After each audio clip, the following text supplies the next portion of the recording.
আমার মতো একটা মানুষের জন্য তুমি কেন এখনো? অবান্তর কথা বলে কোনো লাভ নেই।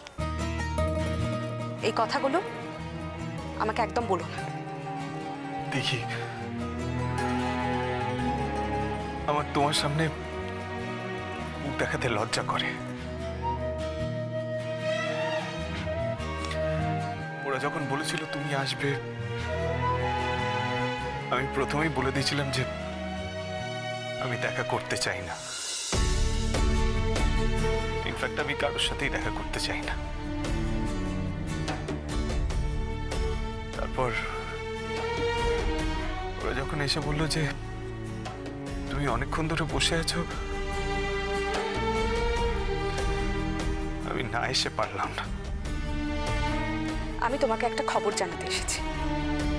এমনিতে যে আমার তোমার উপর দরদ উতলে উঠেছে এটা কিন্তু ভেবো না। কেন উঠবে দেখি? দরদ উঠলে ওঠার মতো কোনো কারণ আছে কি? দরদ উঠলে বুঝতাম তুমি স্বাভাবিক না।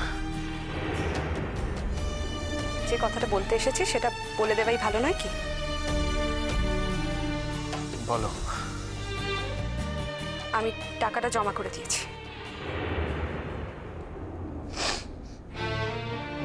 আমি জানতাম তুমি এই ভুলটাই করবে।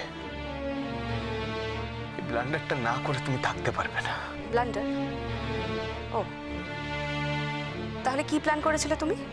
আরো অনেক দিন এই জেলের মধ্যেই থাকবে, তাই তো? আমার যা শাস্তি হয় হোক না। তুমি কেন আমার জন্য কনসেশন করছো?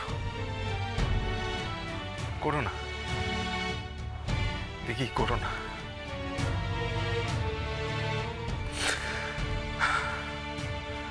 আমি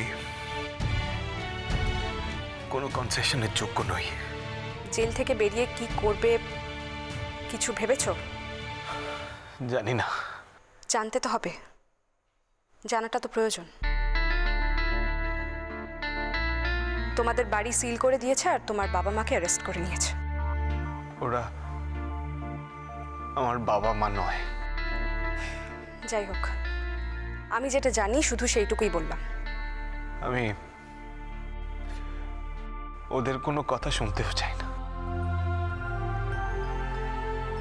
আর বলতেও চাই না। দেখি, ওরাই আমার জীবনটাকে এই জায়গায় এনে দিয়েছে আজ। তুমি তো আর কচি বাচ্চা ছেলে ছিলে না। যখন বড় হয়েছিলে তখন তুমি নিজে কেন? যাকে এখন আমার এই কথাগুলো বলায় তোমার কিছুই যাবে আসবে না।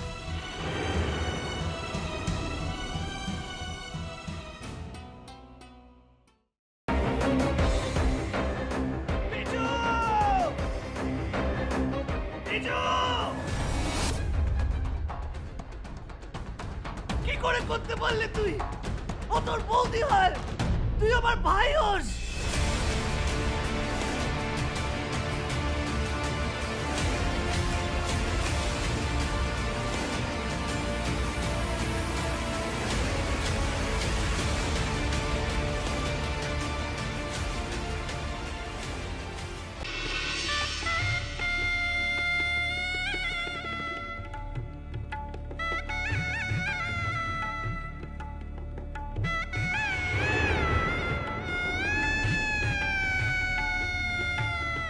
বুঝতে পারছি না আরো একটা বড় ব্লান্ডার করলাম কিনা।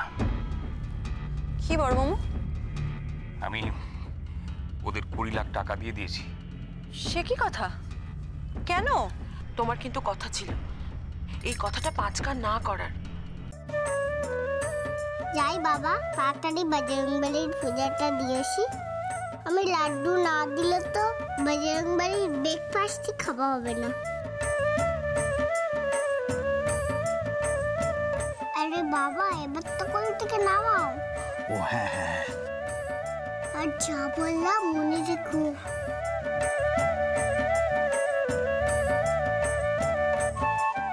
ইয়াপ, ইয়া সাবধানে সাবধানে দেখে। আমরা চেষ্টা করছি যাতে ওকে যত তাড়াতাড়ি সম্ভব। জোর দিয়ে বলতে পারেন কি ওকে জীবিত অবস্থায় পাওয়া যাবে?